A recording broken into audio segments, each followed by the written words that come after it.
आपने कभी न कभी जीवन में ये बात सोची ही होगी कि काश मैं पास्ट में जाकर अपनी की हुई गलतियों को बदल पाता। विज्ञान ने भी ऐसा ही कुछ सोचा है जिससे पास्ट और फ्यूचर में जाना संभव हो सके। समय समय पर वैज्ञानिकों द्वारा समय यात्रा से जुड़े कुछ न कुछ नए तथ्य सामने आते ही रहते हैं और कुछ घटनाएं भी ऐसी ही हो जाती है कि समय यात्रा का टॉपिक दुनिया के बुद्धिजीवियों के बीच चर्चा में आ जाता है। उन्हीं कुछ रोचक घटनाओं में एक हैरत अंगेज घटना अप्रैल 2006 की है, जहां सर्जेई पोमोनारेंको नामक एक शख्स यूक्रेन की राजधानी कीव में घूमता हुआ दिखा था। इस शख्स के हाव भाव बिल्कुल अलग थे। इसका पहनावा पुराने जमाने का था। उसके पास एक कैमरा भी था। बाद में पता चला कि इस शख्स के कैमरे में जो तस्वीरें थी वो 1950 के दशक की थी। सर्जेई पोमोनारेंको ने इस बारे में बताया कि उसका जन्म 1932 में हुआ था। वह 1950 के दशक में रह रहा था। अचानक उसे 2006 में पुलिस ने गिरफ्तार कर लिया। उसके मुताबिक वह साल 1950 में घंटे के आकार वाली घड़ी की फोटो खींच रहा था। तभी सब कुछ बदल गया। कुछ लोग इसी थ्योरी को टाइम ट्रेवल कहते हैं, यानी समय की यात्रा। हिंदू मिथकों में टाइम ट्रेवल। भारत में भी ऐसे कई साधु संत हुए हैं जो आंख बंद करके अतीत और भविष्य में झांक लेते थे। पौराणिक कथाओं के अनुसार देवी देवता एक ग्रह से दूसरे ग्रह और एक समय से दूसरे समय में चले जाते थे। प्राचीन काल में सनत कुमार, नारद, अश्वनी कुमार और आदि कई हिंदू देवता टाइम ट्रेवल करते थे। टाइम मशीन की कल्पना भी भारतीय धर्म ग्रंथों से प्रेरित है। रामायण में काकभसुंडी की कहानी तो आपने जरूर सुनी होगी। इसी तरह से वेद और पुराणों में भी कई ऐसी घटनाओं का जिक्र है। उन्हीं में से एक राजा रेवत राजा, जिनका नाम कहीं कहीं पर काकुदमी बताया जाता है, वे ब्रह्मा के पास मिलने ब्रह्मलोक जाते हैं। जब वह धरती पर पुनः लौटते हैं तो वहां का एक ही क्षण में यहाँ के 4 युग बीत चुके थे। रेवती के पिता रेवत अपनी पुत्री को लेकर ब्रह्मा के पास योग्य वर की तलाश में गए थे। ब्रह्मा के लोक में उस समय हाहाहू नामक 2 गंधर्व गायन प्रस्तुत कर रहे थे। गायन समाप्त होने के उपरांत रेवत ने ब्रह्मा से अपनी पुत्री के वरों के बारे में पूछा। ब्रह्मा ने कहा कि यह गायन जो तुम्हें अल्पकालिक लगा वह पृथ्वी के चतुर्युग तक चला। जिन वरों की तुम चर्चा कर रहे हो उनके पुत्र पौत्र भी अब जीवित नहीं है। अब तुम धरती पर जाओ और शेषनाग के साथ इसका पानी ग्रहण कर दो, जो वह बलराम के रूप में अवतरित हुए हैं। लेकिन पृथ्वी में एक पल में 4 युग बीत कैसे गए? इसके पीछे का जवाब है स्पेस और टाइम के संबंध का और समय की गति को अलग अलग ग्रहों में अलग अलग पैमानों पर नापने का। जैसे पृथ्वी के 24 घंटे का एक दिन होता है, लेकिन वही एक पूरा दिन बुध ग्रह में 88 घंटे का होता है। ब्रह्मांड में कई आवाजें, चित्र और घटनाएं जो घटित हो चुकी है वे फैलती जा रही हैं। वे जहां तक पहुंच गई है वहां तक पहुंचकर उनको पकड़कर सुनना होगा। यदि ऐसा हुआ तो कुछ ब्रह्मांडीय किरणें प्रकाश की गति से चलती हैं। उन्हें एक आकाशगंगा पार करने में कुछ ही क्षण लगते हैं, लेकिन पृथ्वी के समय के हिसाब से 10 हजारों वर्ष हो चुके होते हैं। क्या टाइम ट्रेवल पॉसिबल है? फिर से लौटते हैं हिंदू माइथोलॉजी की एक घटना पर। त्रेता युग में जब राक्षसों ने देवलोक पर हमला किया तो इंद्र ने अन्य ग्रहों के बहादुर योद्धाओं से मदद की गुहार लगाई। राजा मुचुकुंद ने इंद्र से मिलकर 1 वर्ष तक युद्ध किया, जिसके बाद इंद्र ने युद्ध जीत लिया।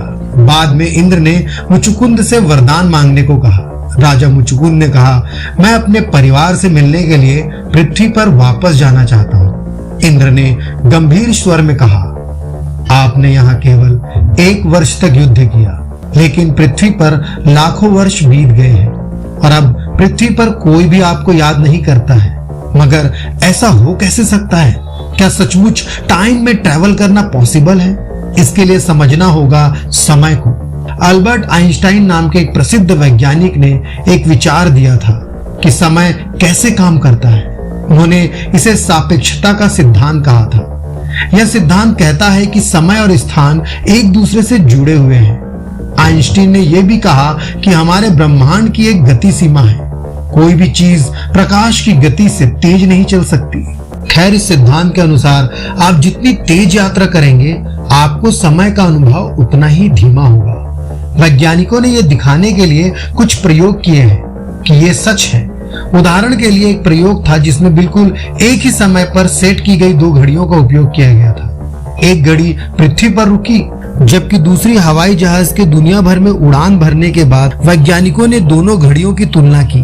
तेज गति से चल रहे हवाई जहाज की घड़ी जमीन पर लगी घड़ी से थोड़ा पीछे थी, तो हवाई जहाज की घड़ी प्रति सेकंड यानी 1 सेकंड की तुलना में थोड़ी धीमी गति से यात्रा कर रही थी। समय यात्रा के सिद्धांत।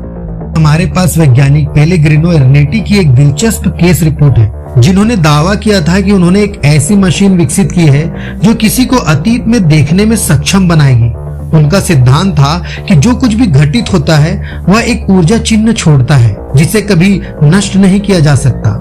इसलिए उन्होंने कथित तौर पर ऐसी मशीन विकसित की जो इस ऊर्जा का पता लगा सकती है, बढ़ा सकती है और इसे एक छवि में बदल सकती है, एक टीवी की तरह जो अतीत में जो कुछ भी हुआ उसे दिखा सकती है।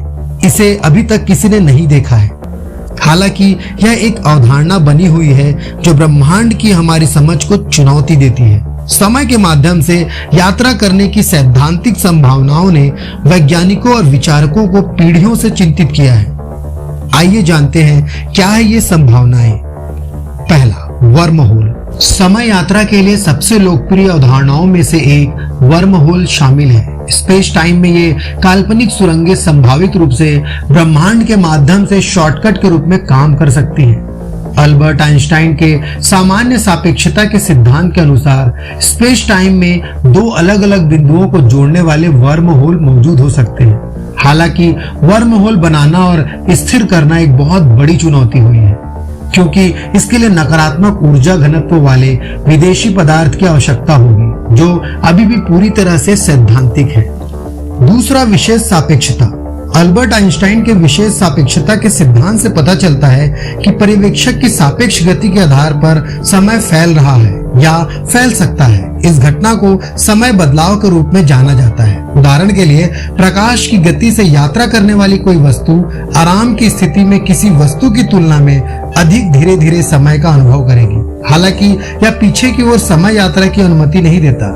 ये समय की सापेक्ष प्रकृति को दर्शाता है। समय यात्रा वास्तव में एक वास्तविक चीज है, लेकिन ये बिल्कुल वैसा नहीं है जैसा आपने शायद फिल्मों में देखा है। यदि कोई प्रकाश की गति से भी तेज यात्रा कर सकता है, तो सैद्धांतिक रूप से कोई समय यात्रा कर सकता है और समय यात्रा एक निश्चित संभावना बन जाएगी। सैद्धांतिक रूप से समय यात्रा संभव है। भले ही इसे समझना मुश्किल हो, लेकिन अभी तक हुए शोध से हमें समय यात्रा को वास्तविक बनाने की दिशा में करीब ले आया है। यदि हाँ, तो हम केवल यही आशा कर सकते हैं कि ये प्रौद्योगिकी गलत हाथों में न जाए। आप इसके बारे में क्या कहेंगे, कमेंट में जरूर बताइएगा। तो मिलते हैं नेक्स्ट वीडियो में।